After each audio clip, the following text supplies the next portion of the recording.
Welcome back, and thank you for tuning in to Midnight Affairs Tales.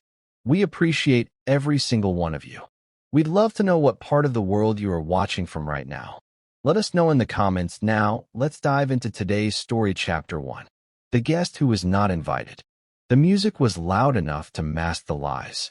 Glasses clinked, fake laughter bounced off the walls of the coastal Airbnb, and Renee, dressed in a glittering champagne dress, stood in the center of it all, basking in the glow of her freedom. She raised her glass to the crowd. To new beginnings. People cheered. Then the door opened, and silence followed. There, in full navy dress blues, stood Travis Malloy.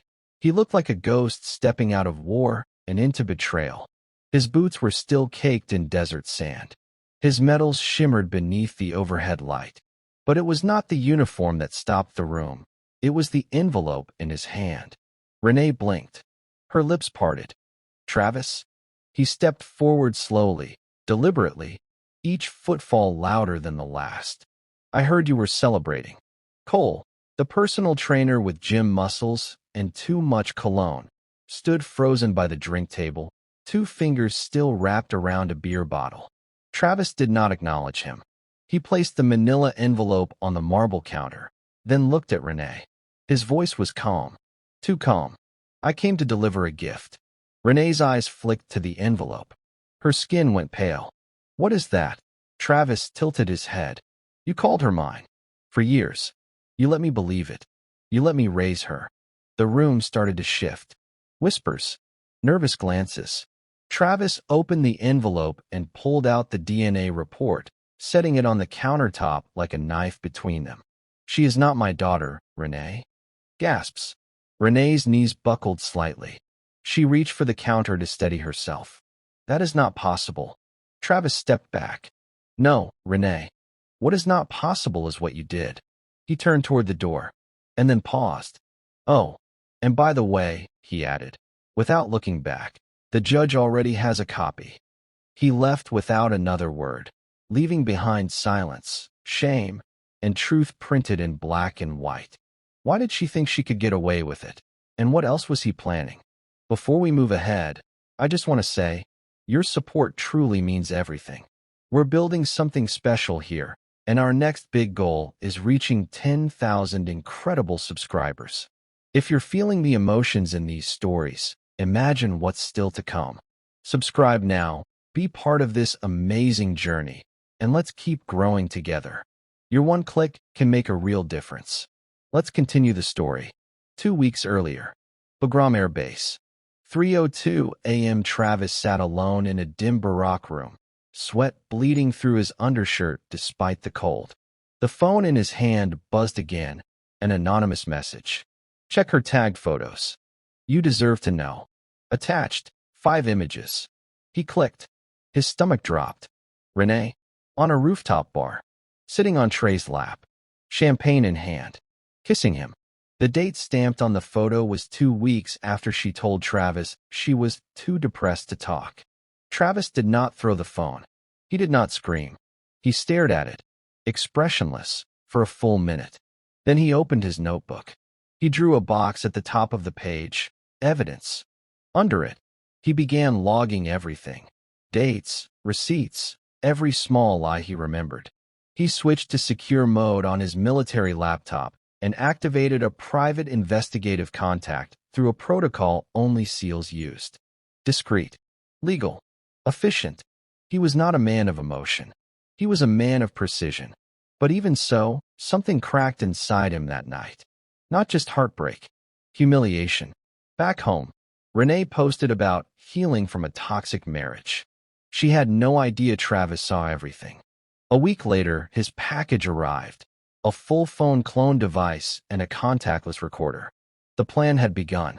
Travis watched a recording of Renee laughing with Trey. He is not coming back early. I checked. He is still in country. She was right. But she was also wrong. Because Travis had already filed for early leave. He was coming home. Quietly. And she would never see it coming. What she stole was not just love. It was identity. Legacy. And Travis Malloy was not the kind of man you lied to and walked away from. The gym was where it all started. Not the affair, that had started long before, but the proof, the cracks. Travis sat in his truck outside Iron Core Fitness, engine off, eyes fixed on the front doors. It was 5:43 p.m. Trey's car was parked out front. So was Renee's. Inside, they thought they were safe. She never knew Travis placed a magnetic GPS tracker under her rear bumper. She never knew her phone mirrored itself every time she opened a secret messaging app. He had seen every message. You make me feel alive again. He is just so serious. Like a robot. Let's run away one day, babe. Travis pressed record on his phone. She deserved to feel watched, because he had been watching her self-destruct without ever knowing. He went to their old home. She had changed the locks, but he still had his key. Inside, everything had shifted. His photos taken down. His uniforms boxed up. On her nightstand, a new necklace. Not one he bought. He walked into their daughter's room. The same little bed. The same drawing on the wall. Daddy, come home safe. He picked it up and sat on the floor for a long, long time. She used their daughter to cover her guilt. She used him to build a life with another man. And now she would pay. He did not need to yell. He did not need violence. He had a plan, and it started with the DNA test. But it would not end there. Because some wars are not fought with weapons. Some are fought with silence. And silence was Travis's new battlefield. Travis did not speak about what he saw. Not to his CO. Not to his teammates. Not even to the Navy therapist who asked why he had cut short his deployment. He simply said, "Family emergency." They nodded. No one questioned a SEAL when his voice went flat like that. Back home, Travis rented a small, private room near the coast. No one knew he had returned except his attorney and one old friend in cybersecurity. He called it Phase 1. He had learned to wait in silence in the middle of enemy territory. This was no different. From his laptop, he monitored every move Renee made. Every transaction. Every GPS ping. She was careless. Too confident. One message hit him harder than the rest. He is probably halfway across the world. Let him rot. Travis stared at the screen. No reaction. Just reached for the recorder. Logged the time. Cataloged the file. He had always believed in confronting enemies with honor. But this was not a battlefield governed by rules. This was betrayal in its rawest form. He tracked Renee's digital footprints across platforms. Venmo, her private real estate app messages, shared iCloud files she had forgotten to revoke access to. Every lie had a timestamp. Every insult had a witness. The silence was no longer just a shield. It was a blade. Outside, waves crashed along the dark coastline. Travis stood on the balcony, staring into the night. People often mistook quiet for peace. But Travis Malloy was never more dangerous than when he said nothing at all. It was a Thursday when Travis intercepted the event invite. He had hacked into Renee's Google Calendar weeks ago. Most entries were routine. House showings, closings, Monty/Petty. But this one was different. Dinner, Vibe Kitchen at 7 p.m. guest. Trey title, one last private date. Travis memorized the details, closed the laptop, and leaned back in his chair. She had planned the night down to the restaurant, the time, even the emoji. But she forgot who she married. He was in the parking lot of Vibe Kitchen before they even arrived. His truck sat at the far end, windows tinted. Engine off. Rain tapped the windshield softly, a quiet metronome to his heartbeat. He did not go in. He did not want a scene. He wanted evidence. A discreet camera, mounted in the corner of the lot, caught everything. Renee stepped out of her SUV in heels and a tight dress she never wore around Travis. She kissed Trey before they walked inside. Travis timestamped it. Logged it. Every movement. Inside the restaurant, they toasted to her freedom. Talked about next steps. Shared jokes about military guys being too uptight. Travis received the full transcript later that night. The restaurant's manager was a former Navy cook he had once saved from a bombing in Kandahar. One favor called in. No questions asked. When he read the transcript, Travis did not feel rage. He felt distance. Like he was already gone. Like the man she betrayed was someone else entirely. This was no longer about heartbreak. It was about reclaiming what she tried to erase. The voice message came in at 2:14 a.m. Travis was awake. He did not sleep much anymore. The phone buzzed once, twice, then a message icon popped up. It was Renee's voice. Slurred. Loud music in the background. The kind of chaos that came with sin. Babby, I wish you were here. Just kidding. Trey is way more fun. Laughter. Then another woman's voice chiming in. To freedom. Then silence. Travis replayed it. 3 times. He sent the file to his lawyer, marked Exhibit A, Infidelity Record. Later that day, he pulled into a nondescript building on the edge of town. Inside, a private lab technician waited. He handed her a sealed bag. Hair sample from the child. Here is mine. Test for paternity. She nodded. Results in 3 business days. Travis left without a word. Outside, a man in civilian clothes leaned against the wall, smoking. You sure you want to know, man? Travis paused. Looked the man in the eye. I already do. He got into his truck and drove. Every mile back to the coast felt heavier. She had gambled everything. Her marriage, her integrity, her child's identity. And she thought he would be too far away, too disciplined, too honorable to ever retaliate. But Travis had changed. This was not battlefield Travis. This was personal. And every time she laughed with her lover, every time she toasted freedom, she was feeding the fire that would one day swallow her whole. Long before the photos, before the calendar entries, before Trey's name ever showed up in a message, there had been signs. Travis sat in the back booth of a quiet diner off Highway 8, a coffee cooling untouched in front of him. Across the table sat Nate Ruiz, an old SEAL buddy, now working private security. Nate's eyes scanned the printed records Travis slid across the table. She used your deployment card to book 2 trips to Vegas, Nate said, tapping the statement. One under her name. One under Ashley T. That name rang a bell. Travis nodded. Her co-worker. Married. Nate raised an eyebrow. So it was a double affair? No. It was a vacation for liars. They both sat in silence for a moment. The air was heavy with past gunfire and current betrayal. Travis remembered the first time he noticed something off. A small thing. Renee had called late at night, whispering like she was in bed. But in the background, Travis heard music, house music. Something she never listened to. It had sounded distant, like it was coming through hotel speakers. He asked her if she was home. Of course I am, she had said quickly. Where else would I be? He had let it slide. Then there were the perfume changes, the long silences during calls, the sudden rush to hang up, and the time he came home for 3 days between missions, and she claimed she had a cold. No kisses, no intimacy, just distance. He had blamed the stress, the distance, even himself. But now he knew better. She planned every lie with the same attention I used to plan recon, Travis said. Nate leaned forward. What are you going to do next? Travis met his eyes. Burn the lie down. One proof at a time. The results arrived in a plain white envelope, cold and clinical. Travis stood alone in his temporary rental, the ocean wind rattling the balcony door as if trying to warn him. He held the envelope like it was a live grenade. Heavy, dangerous, final. His hands were steady, too steady. He peeled the flap open, slid out the papers, and read. Probability of paternity, 0%. The words were typed in black, but they hit like blood on white cloth.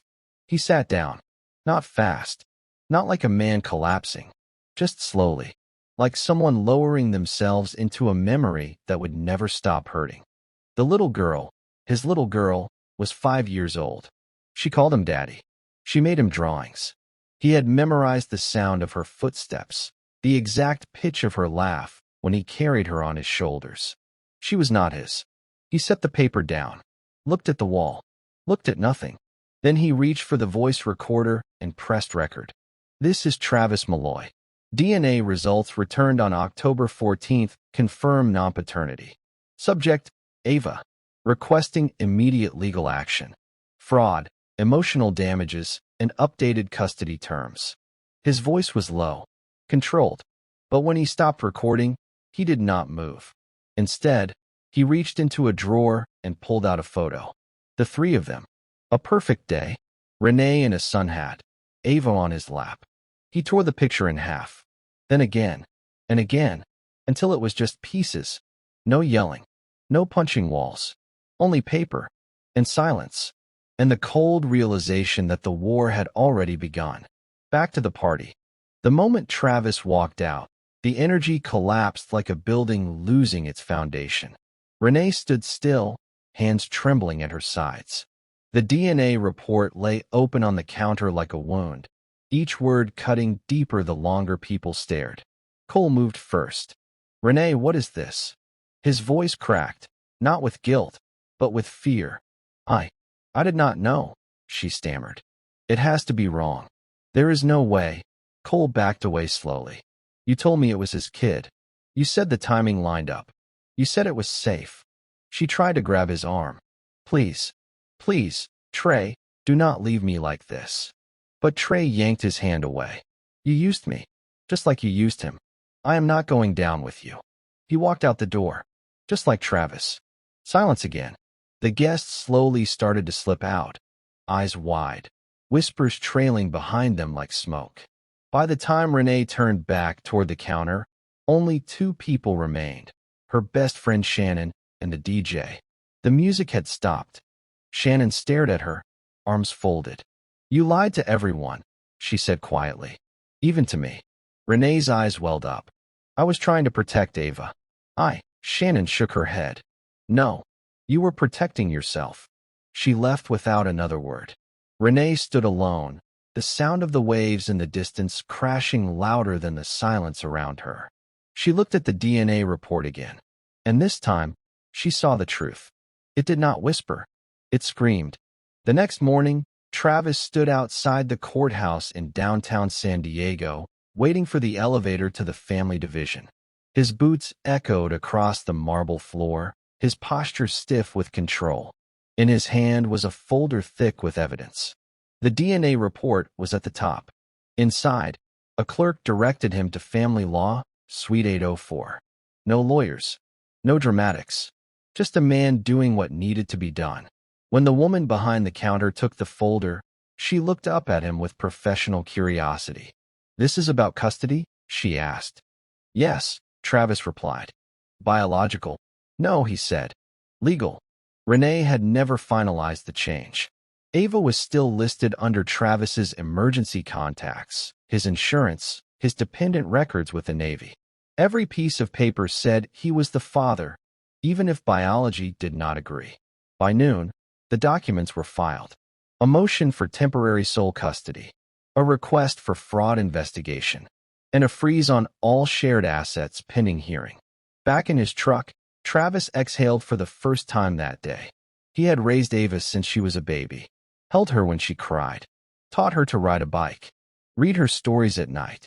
None of that changed because of blood, but Renee's lies had stolen something sacred, a child's truth, his identity. He looked at the small stuffed toy still clipped to the rearview mirror. Ava's lucky bear, the one she said protected him while he was overseas. He reached out, touched it gently, and whispered, "You are still mine." Not because paper said so, because love did, and he would protect her, even from her mother. Renee arrived at the law office wearing sunglasses and tension like perfume. Her steps were rushed, her heels sharp against the tile. "Tell me this is not as bad as it looks," she said to her attorney the second she entered the glass-walled meeting room. The man, gray-haired with tired eyes, sighed and slid the documents across the table. Travis filed for full custody. Fraud. Damages. He is also freezing all shared assets based on military protocol forms you signed before deployment. You gave him temporary financial control, remember? Renee blinked, her lips parting. That was just to keep things running while he was gone. You signed it. Witnessed. Notarized. It holds in court. Her fingers trembled as she picked up the documents. Legal language blurred under the weight of panic. "I did not mean for any of this to happen," she whispered. The lawyer raised an eyebrow. You signed a birth certificate while knowing he was not the father. You claimed his benefits, logged your daughter on his TRICARE, took money for schooling. Intent is no longer relevant. There is a trail, but he is supposed to be out there, fighting wars, not digging through receipts. The lawyer leaned back. He is not just a soldier, Mrs. Malloy. He is a strategist. She stood abruptly. I need time. I need to call Trey. Trey, the attorney scoffed. The one who walked out of the party? Good luck. Outside the office, Renee's phone buzzed with notifications. Photos. Comments. Her name trending in local feeds. Someone had leaked the party video. Her voice in the clip. Trey is way more fun. Underneath, someone had commented, you cheated on a Navy SEAL. Karma's enlisted now. She gripped her phone tighter. Her empire of secrets was starting to collapse. It started with a post. A simple image uploaded to a dormant Instagram account Travis created years ago. A photo of a baby blanket folded over military boots. Caption. Some fathers serve 2 tours. One overseas. One at home. No names. No tags. But people connected the dots fast. Friends. Mutual followers. Military families. Then strangers. Renee's inbox exploded within hours. Her followers dropped. Messages poured in. You lied for years? Is that why Travis came home early? Did you really pretend his daughter was his? She tried to deny it, called it a fake account, a smear campaign. But the posts kept coming. One of her birthday cards to Travis, dated 3 years back, with Ava's crayon scribble. Caption, made with love, just not mine. Then a photo of Trey and Renee at the Vegas hotel, time-stamped, with a second caption, location, not home. Time, when she said she was grieving. Travis never said a word. He never tagged her, never wrote her name. But every post was a calculated blow, and the silence made it louder. Renee went to her boss at the real estate agency. She tried to explain, to spin it, but it was too late. One of the agency's biggest clients, an Army colonel, had called to cancel his contract, saying, I do not want my name anywhere near hers. By the end of the week, Renee was suspended pending internal review. By Monday, she was let go. One caption haunted her inbox. The truth does not need to scream. It just needs to breathe. And Travis? He posted nothing else after that. He had said what he needed to say, without saying her name once. Trey was not built for storms. He played the game when it felt exciting, slept in another man's bed, drank Renee's wine, and posed in mirrors like a man who had won something. But now, with Renee exposed and the public turning, he became quieter, less bold.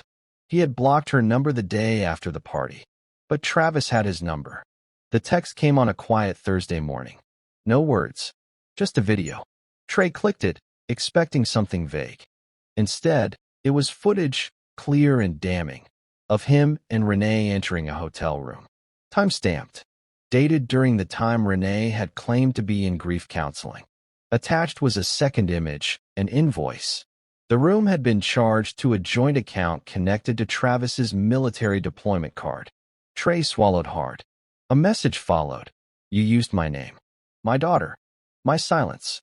I have reported the charges. You may want to get ahead of the fallout. Trey sat frozen in his car, parked outside a client's gym. His hands trembled. He knew what was coming. By sunset, a public Instagram account posted his coaching license number with a caption about professional misconduct. It did not name him directly, but people knew. 3 clients canceled training that day. 2 more unfollowed him by nightfall. When Renee showed up at his doorstep, he did not even open the door. He just shouted through it. You blew up my life.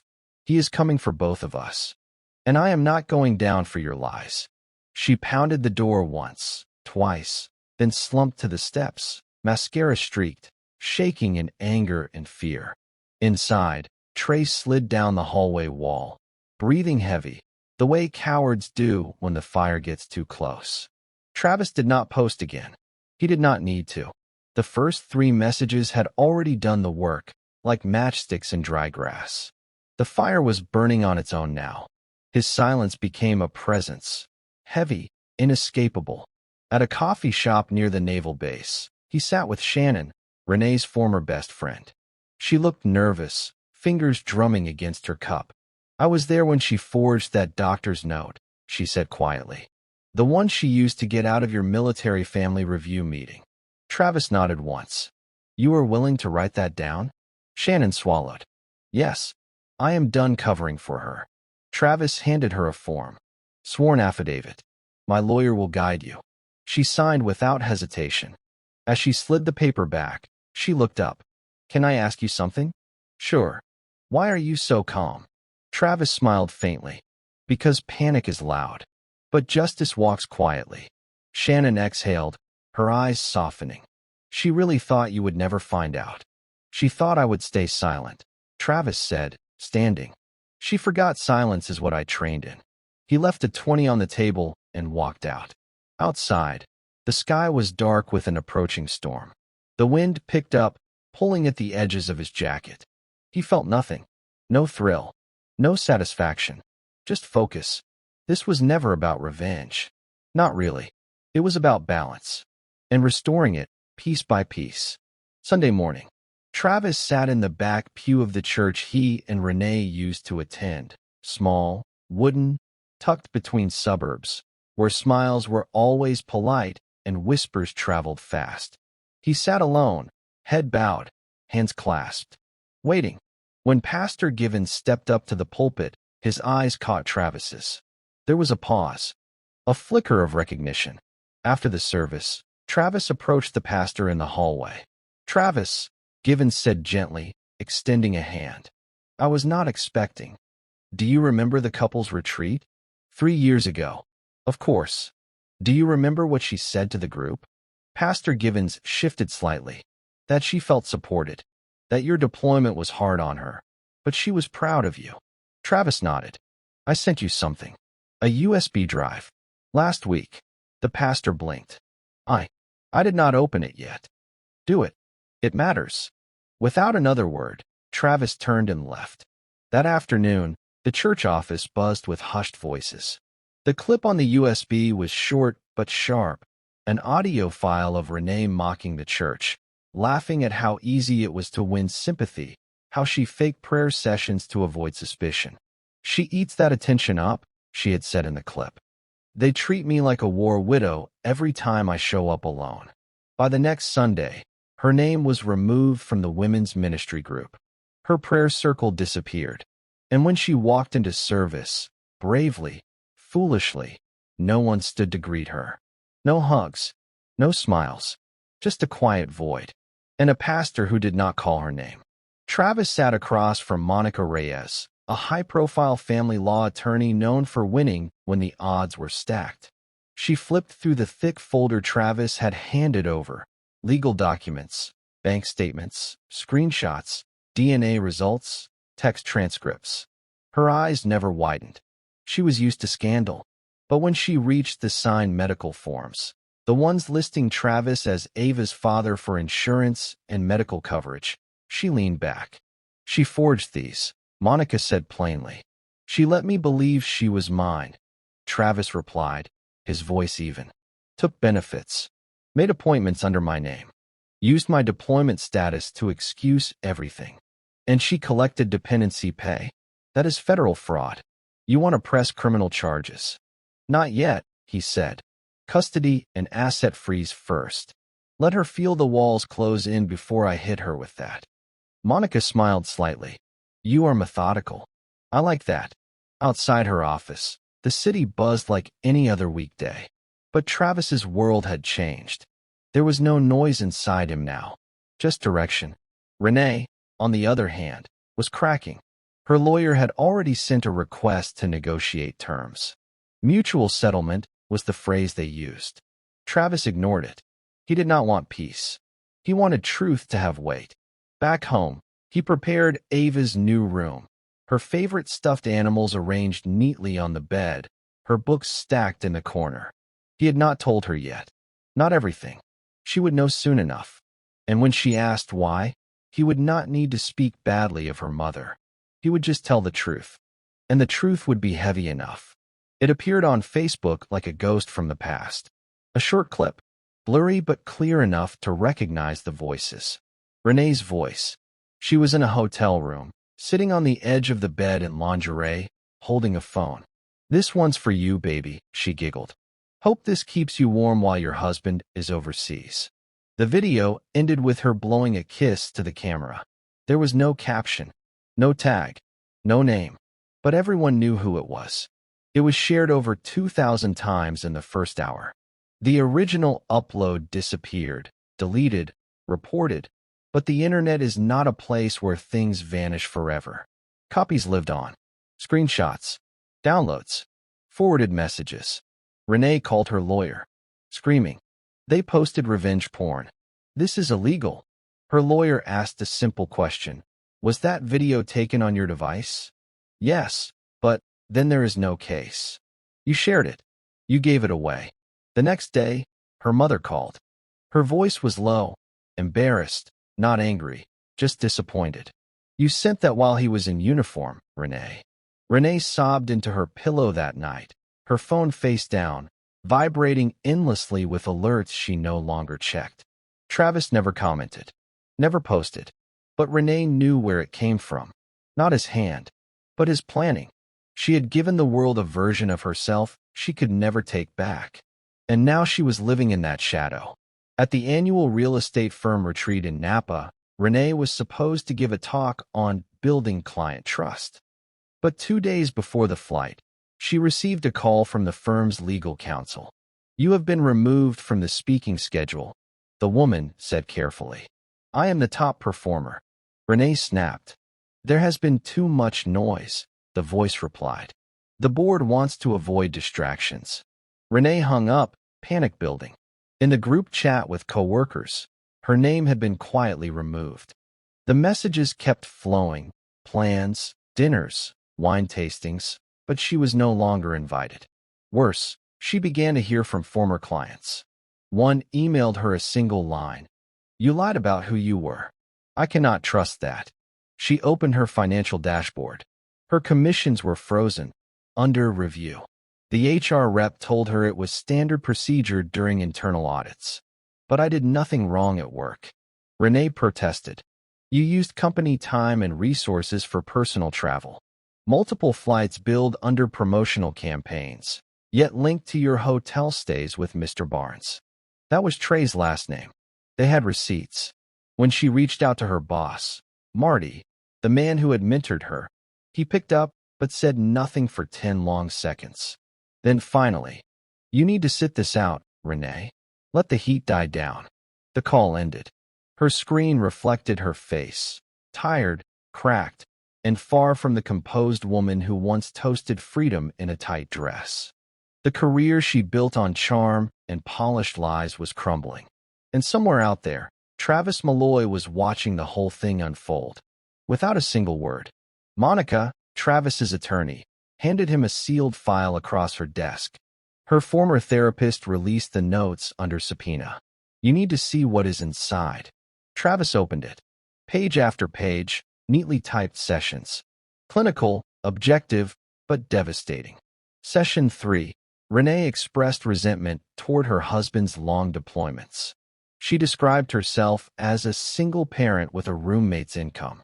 She admitted she sometimes wished he would be injured, not seriously, just enough to stay home. Session 5.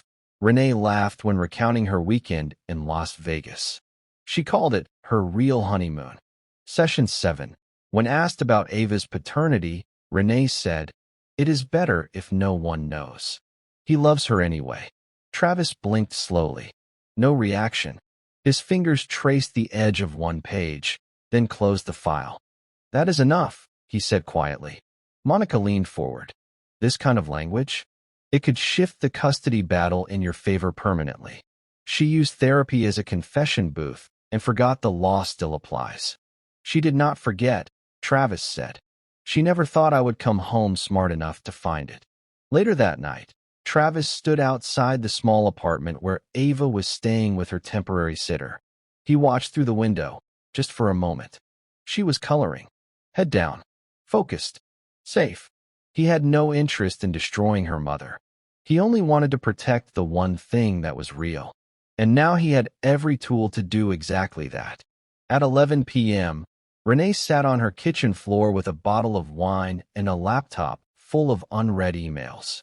Unpaid bills, frozen accounts, missed court dates, screenshots, screenshots, screenshots. She had tried calling Trey again. Still blocked. Her mother no longer answered either. Her church friends had gone quiet. The company's internal investigation had escalated into a full audit. And now, Shannon, her best friend. She clicked the link in the email from her lawyer. A PDF, sworn affidavit, from Shannon Greer. She read every line with trembling hands. Shannon had turned over private messages, photos, and a timeline of events, every single one corroborating Travis's version of the truth. I witnessed Renee knowingly mislead Travis about Ava's paternity. She told me she planned to keep the lie going to maintain benefits. She laughed when I asked what would happen if he found out. Renee slammed the laptop shut. Her eyes burned. She grabbed her phone and dialed. Shannon picked up. "Renee, you stabbed me in the back," Renee hissed. "No," Shannon said. "I just stopped covering for the person who stabbed someone else." The line went dead. Renee stared into the dim, silent kitchen. Wine dripping from the neck of the bottle. Her mascara smeared. Her empire was not just falling. It had turned on her. The courtroom was silent. So silent that every paper shuffle sounded like thunder. Travis sat straight in his chair, his uniform sharp and polished. On the other side, Renee looked smaller than ever. No makeup, no designer heels, just the brittle shell of someone cornered. The judge flipped through the thick file before him. The DNA report, the financial statements, the therapy notes, the witness testimonies. When he finally spoke, his voice was low but powerful. "Mrs. Malloy, the evidence presented against you is not just compelling, it is overwhelming. You knowingly committed paternity fraud, misused federal funds, and continued a deception that affects not only your husband, but an innocent child." Renee's voice cracked. I did not mean for any of it to go this far. I was scared. I thought I could fix it. Fixing it would have required telling the truth. The judge interrupted. "You had 5 years. He turned to Travis. "Mr. Malloy, do you still wish to pursue full legal custody?" "Yes, Your Honor." "And will you continue supporting the child despite this revelation?" Travis looked across the room at Ava, seated beside a court-appointed guardian. Her small hands clutched a stuffed bear. "I raised her," he said. "I will not stop now." The judge nodded. "Custody is awarded to Mr. Malloy. Effective immediately. All financial inquiries and civil suits will proceed to the next court." The gavel dropped. Renee broke. Not loud, not dramatic, just a soft, collapsed sob. She did not lose to a fight. She lost to the truth. And Travis? He stood up, walked to his daughter, and knelt down. "Ready to go home?" he asked. Ava nodded. "Is Mommy coming?" Travis looked at her gently. "No, sweetheart. Just us today." He picked her up and walked out of the courtroom, with everything that mattered still in his arms. Travis was going through financial records late at night, cross-checking Renee's expenses against their old joint accounts. Nothing unusual until he noticed a wire transfer labeled Consulting RD. The amount, $18,200. The recipient, David Harmon. The name felt familiar, but not from her personal circle. Travis opened a separate browser and pulled up the firm's staff directory. Harmon Real Estate Group, Regional Director, David Harmon. His hands froze over the keyboard. He remembered the man. Tall, silver hair, smug handshake at a holiday party 2 years back. Renee had introduced him as just her boss. But the transaction was dated during Travis's deployment. He pulled deeper. Email access gave him more. He found forwarded confirmations, hotel bookings, messages labeled as strategy sessions, dates lined up with their daughter's school absences and weekend mother-daughter spa trips. It was not just Trey. David Harmon had been in the background all along. Travis opened a new document. Title, Phase 2. At the top he typed, "This is bigger than betrayal. This is business fraud. She was not just cheating on me. She was laundering her lies through her career." And with that, the revenge plan evolved. This was no longer just about broken marriage. This was about exposing everything. Travis met Nate Ruiz again, this time in a diner 2 counties over. Nate slid a file across the table, lips tight with seriousness. "You were right," Nate said. "The guy, Harmon, has 2 ongoing complaints under HR review. One for inappropriate relationships, one for misuse of travel budgets." Travis flipped through the file. There were receipts, mileage logs, one particularly damning hotel statement. Same night, same hotel, 2 rooms billed to the company, both in Harmon's name. Renee was listed as a guest, Nate said. "On both trips." Travis nodded. "I want this to go higher. Federal level." "Already started," Nate said. "I forwarded it to a friend at the Financial Crimes Division. They flagged the company for a quiet audit. And the whistleblower? They will never trace it to you." Travis tapped the folder, thinking, "This is not just about clearing my name anymore," he said. "She built a career on lies. Took trips on my pay. Used her job as a front for infidelity. She did not just cheat. She stole." He paused. "She stole time, respect, and the future I trusted her with." Outside, the rain had started falling, heavy, unrelenting. Inside, Travis finally felt the shift. The pain was still there, but now it had form. Focus. The war had changed. And this time, it was her reputation that would not survive. The credit card companies had started calling her. "Ma'am, we need to confirm your identity. There have been suspicious charges associated with your account." Renee was in her car when the 4th call came. She snapped. "What kind of suspicious charges?" "Multiple flights under the alias Tina H. with your billing address. Booked during your corporate travel block." Her heart sank. That was the name she used when booking the Vegas trip with David Harmon. How did this get flagged now? The company requested a routine review after an internal complaint. Renee's ears rang. She hung up and drove straight to the office. But the receptionist would not buzz her in. "HR said to tell you your badge has been deactivated," the girl said, her voice shaking. "I work here," Renee snapped. "Not anymore." Inside the lobby, she saw a notice posted on the internal digital bulletin, pending investigation into misconduct and misuse of company funds. No name was listed, but everyone already knew. Her inbox was flooded. Subject lines: client refund notice, request for clarification, PR inquiry, local press involved, and then one from her firm's legal team. Cooperation expected in full. Failure to comply may result in formal criminal referral. She collapsed into her car. Her fingers hovered over Travis's name in her phone. But she did not dial. Because she knew. This was not about love anymore. This was war. And she was losing. David Harmon's office doors stayed shut for 2 days. Rumors flooded the building faster than official memos could keep up. Renee sat alone in her condo, wrapped in a blanket that used to smell like lavender, now drenched in anxiety sweat. Her email had stopped working that morning. Her name was removed from every internal group chat.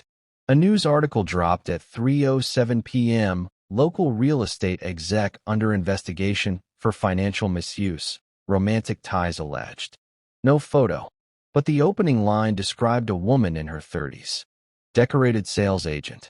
Connected to both director and former military spouse. Her phone started ringing nonstop. Clients. Reporters. Her former assistant. Even her college roommate texted, "Is this real?" Then the worst call came in. Ava's school. The administrator's voice was calm, polite, and heavy. "We are getting calls from parents. Some of the children saw your name online. We need to have a conversation about next week's parent event. Perhaps it would be best if you skipped it." "Are you saying I am not welcome?" Renee snapped. "I am saying this is about Ava's comfort, not yours." That was the moment her breath caught. She realized, maybe for the first time, that this was no longer just about Travis. This was about everyone else she had hurt. Everyone who had believed her. Everyone now walking away. And there was no one left to lie to. The knock on Trey's door came at 6:48 a.m. Two men in plain clothes. One held a clipboard. The other, a calm face that said this was not personal. Just paperwork. Are you Mr. Trey Barnes? Yeah. What is this about? We are here on behalf of the Department of Professional Licensing and Regulation. There is a formal complaint against your certification. What kind of complaint? Trey asked, still half asleep, standing in sweatpants. Misuse of client records. Inappropriate personal relationships. Misrepresentation of credentials. Trey's heart dropped. He had heard whispers about some paperwork from his early training days that had never been fully submitted. Someone must have dug it up. But who would? The clipboard had a file clipped to the back. A name was listed as the source of supporting documents. Anonymous submission. But the evidence was exact. Screenshots. License discrepancies. Even a photo of him leaving a married client's house. He knew. Travis had not forgotten about him. By 10 a.m., Trey's gym contract was suspended. Clients began canceling. He tried calling Renee. Maybe she could. No answer. He went to her place. No one answered the buzzer. He texted, I am done. You brought this to my door. That message would be the last time they ever spoke. Because Travis had made sure every man who touched the fire would feel the heat. And Trey, for all his cocky smiles, was never built for fire. Travis found it at the bottom of a drawer. The necklace, a silver heart on a thin chain, tucked into a velvet pouch. He remembered when she wore it the first time. She had said, my mother gave it to me. Family heirloom. But now, flipping it over in the light, he saw the tiny engraving. HD, VK/September 14th, 20. He froze. Those were not her mother's initials. They were David Harmon's. He opened his files, searched emails, matched the purchase date against her travel logs. That week, she had told him she was attending a leadership summit in Colorado. But she never left California. The receipt came from a boutique in Napa. Travis closed the drawer and walked to the fireplace. He held the necklace in his hand, watched the flames flicker. He did not throw it in. He wanted Ava to know one day. Not everything, but enough to understand what loyalty meant, and how some lies were jewelry to disguise themselves. Instead, he dropped it into a small evidence box. He labeled it Exhibit 19, false origin. Later that night, he added the detail to the master document for the civil suit. Everything she had twisted, hidden, or polished, he was documenting piece by piece. Because the truth did not rot. It waited, and when it returned, it would do so wearing every scar she tried to bury. The courtroom was colder this time. Not in temperature, but in tone. This was not a custody hearing. This was about fraud. Renee sat in silence at the defense table. Her lawyer whispered something into her ear, but she barely nodded. Her once sharp makeup was gone. Her posture slouched. Even her hair looked like it had given up pretending. Across the room, Travis handed Monica the last folder. It contained the boutique receipt, the credit card logs, and the forged TRICARE forms. The judge reviewed the documents in silence for several minutes, flipping each page like it carried weight. Because it did. Mrs. Malloy, he finally said, looking over his glasses. We are not here to debate marriage. We are here to address criminal intent. Renee shifted uncomfortably. You lied on official federal forms, submitted insurance claims using forged information, and knowingly collected dependency benefits under false pretenses. This is not just morally wrong. It is a violation of federal code. Her voice cracked when she spoke. I made mistakes. I was scared. The judge held up a hand. You were not scared. You were calculated. Then he turned to Travis. Mr. Malloy, do you intend to pursue criminal charges? Travis's voice was calm. Yes. Then this court will refer this matter to the appropriate federal agencies. Civil damages are approved. All marital assets, pensions, and savings split are hereby void. She is awarded none. The gavel fell. Renee slumped in her chair. No alimony. No retirement claim. No money from the man she betrayed. And that was just the beginning. By Monday morning, every joint account with Renee's name on it was locked. The condo she claimed as hers, under Travis's name since 2020. The car, bought on military loan, in Travis's name only. Even the vacation house in Tahoe had been paid off with deployment bonuses, documented, notarized, sealed. Renee showed up at the bank demanding access. "I need to speak to a manager." The teller politely typed into her system, then looked up with clinical detachment. "I am sorry, Mrs. Malloy. That account is now flagged under a federal court order. You will need to speak to your legal representative." She laughed bitterly. "He is cutting me off like I never existed." The teller blinked once. "Ma'am, the system does not recognize you as an owner." Security escorted her out after she started shouting. Later that day, her credit card declined at a grocery store, then again at the pharmacy. She had never paid attention to the little plastic cards in her wallet, until now, when none of them worked. Her phone buzzed with a notification from her bank app. Account balance, $12.67. That night, she called her old college friend to crash for a few days. But the call went to voicemail. It arrived by certified mail. Renee signed for it without reading the return address. Inside was a handwritten note. "Dear Renee, I kept your secrets for years. I watched you manipulate, lie, and spin stories. I told myself I was just being a good friend. But the truth is, I was afraid of what you would say about me if I walked away. Now I am not afraid. You used your daughter. You used your husband. And you used me. So I testified. I gave them everything. And I would do it again. You were not a victim.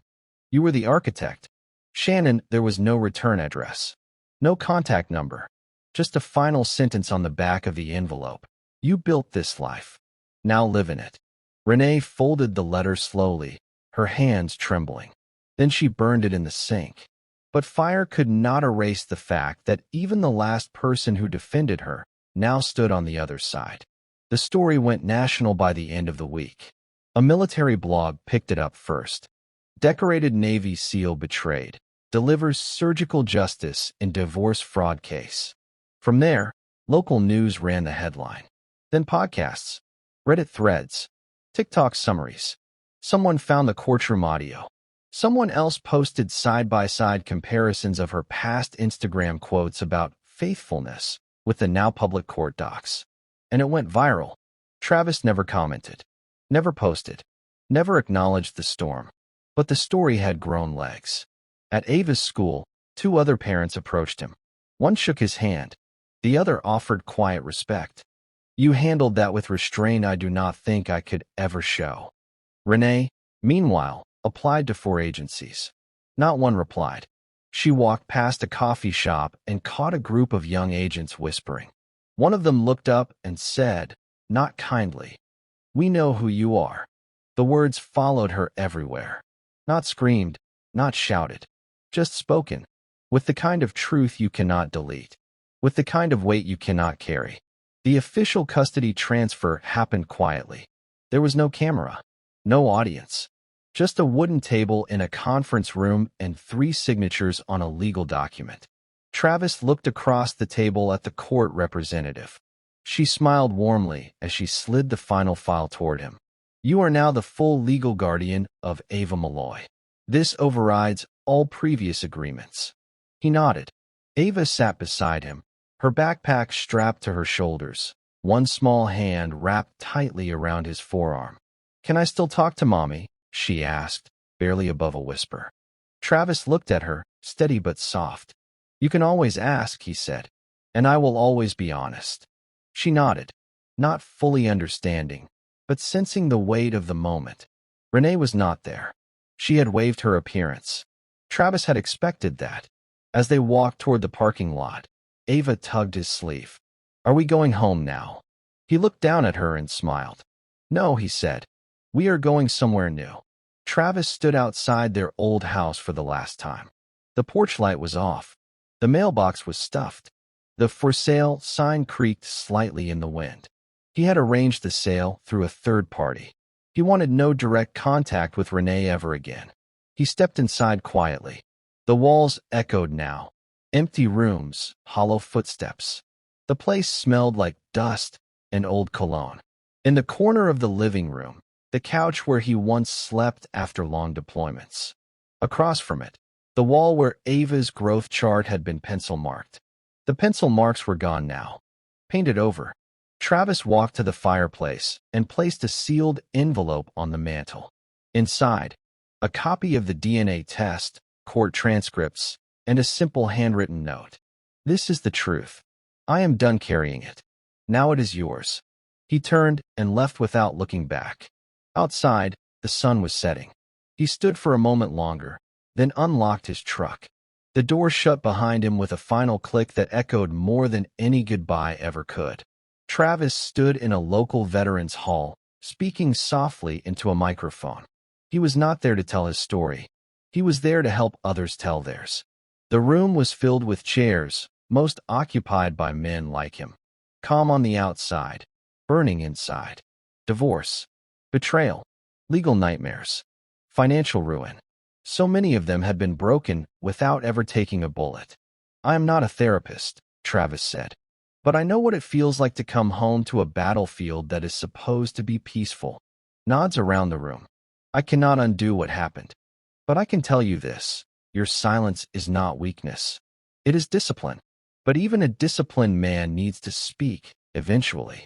After the session, two men waited for him in the hallway. One, a young Marine, held back tears. I thought I was the only one.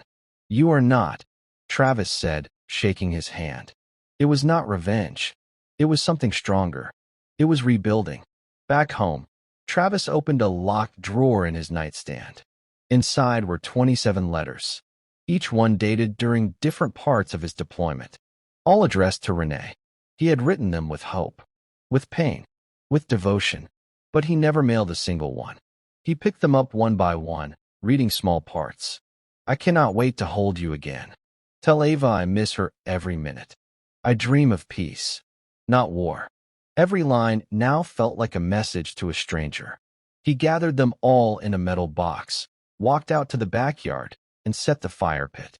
One by one, the letters turned to ash. There were no tears, only quiet release. Ava watched from the sliding glass door, her head tilted. Daddy, what are you burning? He looked up, met her eyes, and said without hesitation, old promises. Then he smiled, and for the first time in years, it was real. The small office smelled like eucalyptus and clean bookshelves. Travis sat across from a middle-aged man in jeans and a flannel shirt. Not what he expected a therapist to look like. That helped. So what made you decide to come in? The man asked. Travis hesitated. I was trained to endure, not to feel. The man nodded. And now? Travis exhaled. Now I have a daughter who looks at me like I am the only stable thing left in her world. There was silence. Then Travis leaned forward. I planned everything. Every step. I exposed the lies. I destroyed the mask. But I never asked what that made me. That makes you someone who survived betrayal, the therapist said. But now you need to survive yourself. Travis did not reply right away. But he did come back the next week. And the week after that. Because for once, he wanted to be more than a soldier. He wanted to be whole. Travis and Ava sat by a small campfire in the hills north of San Diego. The stars blinked overhead like they were listening. Ava held a roasted marshmallow on a stick, her mouth sticky with sugar. Are we going to live in this new house forever? She asked. Forever is a long time, Travis said, smiling. But this is home now. She leaned into his side. Do you think Mommy is mad at you? Travis stirred the fire quietly. I think she is mad at herself. Ava looked up. Do you still love her? He stared into the flames. I love the part of her that gave me you. Ava nodded. That is enough, right? He kissed the top of her head. Yes, sweetheart. That is more than enough. The fire popped softly. Somewhere in the distance, an owl called out. And for the first time in a long time, Travis felt still. Not quiet like war. Quiet like peace. Travis stood before a group of veterans and volunteers at a community center.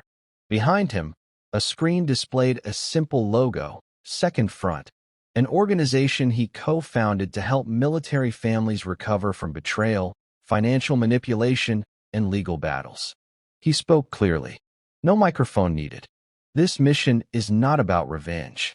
It is about reclaiming the parts of you that no one else saw being stolen. Applause followed. Not loud, but full. After the meeting, a woman approached him with her teenage son. Her voice cracked. You gave him hope. He thought no one would believe him. Travis shook the boy's hand, looked him in the eyes. I believe you, and that matters more than anything. Later that night, Travis opened a notebook and jotted down the names of 3 new members. He closed it, looked out the window at the moonlit street, and whispered, I lost a marriage, but I built something better. For weeks, Travis expected an email. Not a plea, not an apology, just acknowledgement. But it never came. No message from Renee. No follow-up. No bitterness. No attempt to explain the unexplainable. At first, it bothered him. The silence. Then he realized it was the only thing she had left to give. Silence. And this time, it felt like a gift. One afternoon, as he checked his inbox for work, he hovered over her name in the contact list. Then he clicked Delete Contact. No confirmation needed. Just gone.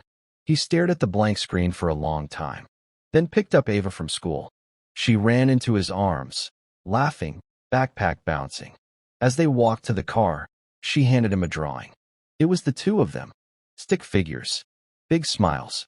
And under it, me plus daddy equals safe. He folded it carefully. He had chased revenge and caught it.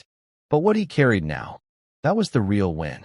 Trey stood in a county courthouse, staring at the floor tiles like they held the answers. He had been summoned on charges unrelated to Travis.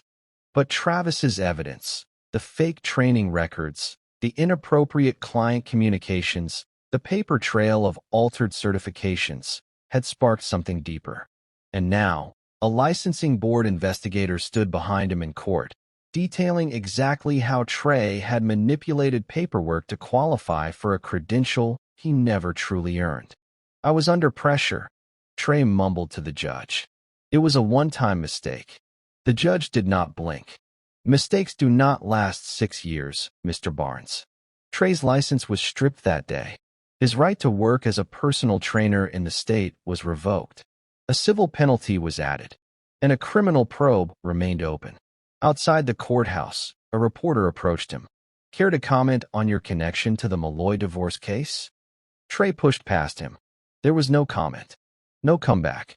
Only a man who thought he could steal another man's life and walk away untouched. Travis had never touched him physically, but every step Trey took from now on would echo with what Travis left behind. The new house was small. No marble countertops. No gated neighborhood. Just clean floors, tall windows, and a backyard where Ava could grow up without ghosts. Travis stood at the threshold, key in hand. Ava beside him, holding her favorite book. You ready? He asked. She nodded, eyes wide. Inside, the air was fresh, unlived in. A blank page. In the hallway, he hung up 2 framed photos. One of Ava smiling in her school uniform. The other, a folded flag in a wooden case from his last deployment. On a nearby shelf sat no wedding photos. No symbols of a story that ended in betrayal. Only a single quote carved into wood. Build what they cannot break. That night, they sat on the floor eating takeout on paper plates. Ava laughed about something silly, noodles dangling from her fork. Travis watched her, not saying much. Because this was peace. And peace did not need explaining. Travis walked the shoreline alone that Sunday morning. The tide was low. The wind was light. Seagulls circled above like memories that refused to land. In the distance, a family played with a kite. He paused to watch for a moment, not with envy, but with something quieter, something like understanding. He sat on a rock and pulled out a small notebook. Inside were dates, not appointments, not battles, just moments. The day I knew the marriage was over. The night Ava asked if I still loved her mother. The morning I woke up and felt nothing but air, no anger, no ache. He wrote one more line at the bottom of the page. Today, I forgave her, not for her sake, But for mine, he closed the notebook. Not everything needed to be remembered, but the right things should never be forgotten. At the base gym, Travis cleared out his old Navy locker for good. He had not used it in months. His military chapter had closed quietly. No ceremony, no press, just a decision. Inside the locker, wedged behind a folded towel, was a small envelope. It had his name on it. Block letters. No return name. He opened it. I watched everything. Never said a word. But you made every one of us proud. You fought a war without drawing a weapon. JT. Travis smiled. It was from Jackson Trent, his old team lead. A man who never used 10 words when 3 would do. He held the note for a second longer. Then he folded it carefully and slid it into his back pocket. War was behind him now, but respect? That still followed. Travis sat on the back porch, the sun dipping low behind the horizon, casting gold across the yard. Ava was in the grass with sidewalk chalk, drawing stars and stick figures, her laughter soft and effortless. He opened the leather-bound journal one last time, the one he had started in silence during deployment, where he had tracked every lie, every betrayal, every plan. Now it held something different. No more evidence, just peace. He flipped to the final page. I was broken, but I was not ruined. I was betrayed, but I was never weak. I did not destroy her. I uncovered her. And I did not win through anger. I won through truth. He paused, then wrote one more line. Some battles are not meant to scar you. They are meant to sharpen who you are becoming. He closed the journal. Set it down. Inside, Ava ran to him, holding up a chalk drawing. It was the two of them, holding hands, smiling. Above it, written in her messy handwriting. Safe. Always. He hugged her tight. This was legacy. Not what you leave behind in court, but what you protect when the world tries to take it from you. Years passed, not with headlines or noise, but with quiet moments that mattered. Travis never remarried, not because he was afraid, but because he was fulfilled by purpose, fatherhood, and freedom he had earned the hard way. He still mentored at Second Front, still stood beside men who carried invisible wounds. Ava grew up strong, kind, aware. She knew what happened. In pieces. In time. And one day, when she was 16, she asked the question, Daddy, if you could go back and change what she did, would you? Travis thought for a long time, then answered softly, No, because if she had not lied, I would have never learned how much truth matters. She nodded, said nothing more, and that was enough. The past was not forgotten. It was just finished. The end. But not really. Because here is the truth this story leaves behind. Revenge is not power. Revenge is not destruction. Real power is healing without permission. It is surviving without an apology. And it is knowing that some people break things just to see if you can rebuild better. And you did, just like Travis. Now we want to hear from you. Where are you watching this from? Tell us in the comments. And here is a question that matters more than clicks. Have you ever had to walk away from someone you still loved because the truth finally mattered more than the fantasy? Think on that. It might change how you see everything. If this story hit you deep, if it made you pause, then do one small thing. Comment your city, like to show respect for real stories. Subscribe so you never miss the next revenge that earns its ending. And hey, we will meet again in the next thriller, the next epic story, where karma walks in quietly and leaves loudly. Until then, take care of your heart like it is your last mission. Over and out.